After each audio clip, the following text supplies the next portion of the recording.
Last day I taught types of words according to the modern grammar, comparing to the traditional grammar.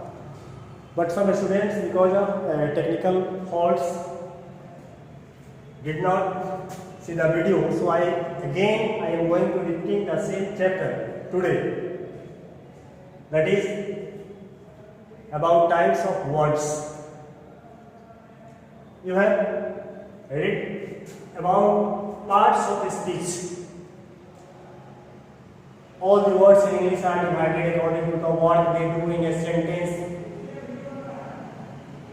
These are called parts of speech. Means noun to interjection. These are types of words. These are types of words according to the traditional grammar. But in modern grammar, according to the modern grammar, there are two types of words: form classes and structure words. So you have to focus on these two types of words, form classes and structure words, according to the modern grammar. But it will be better to explain these types of words in respect of modern grammar.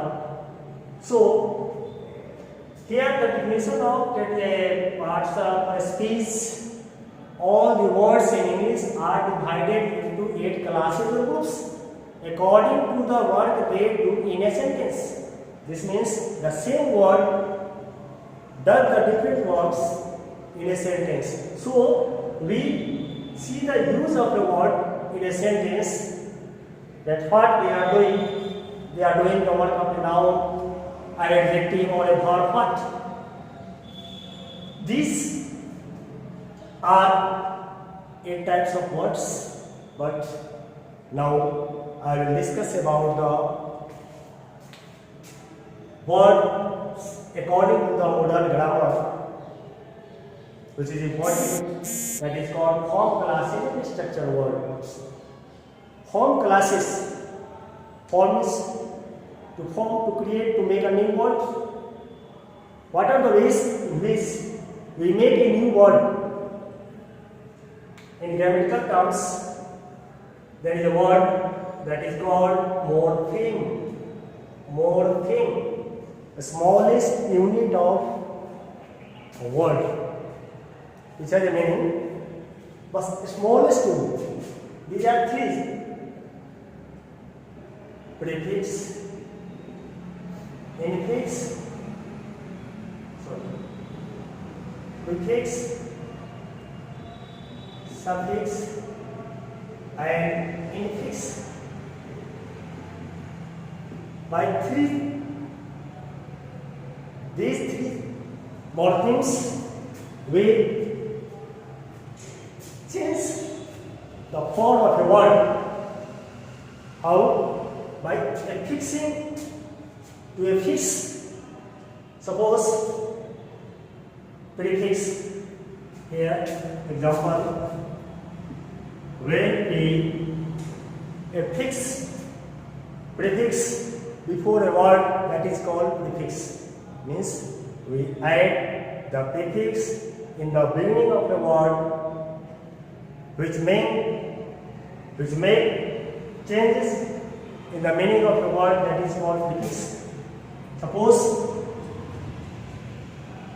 truly, we add untrue. Discipline, we are in the new word, indiscipline. Indiscipline. Okay? Indiscipline. So now you have seen that in prefix we add it in the beginning of a word. In suffix, when we add something at the end of a word, that is called suffix. Example, why, where, would. The new word is why. Okay, to make plurals, child, children. Plural forms, baby, you add, change I to I, and add is. When change and when we make sentences in the end of it, and in the word that is called suffix. Suffix like understood the meaning of suffix. Now,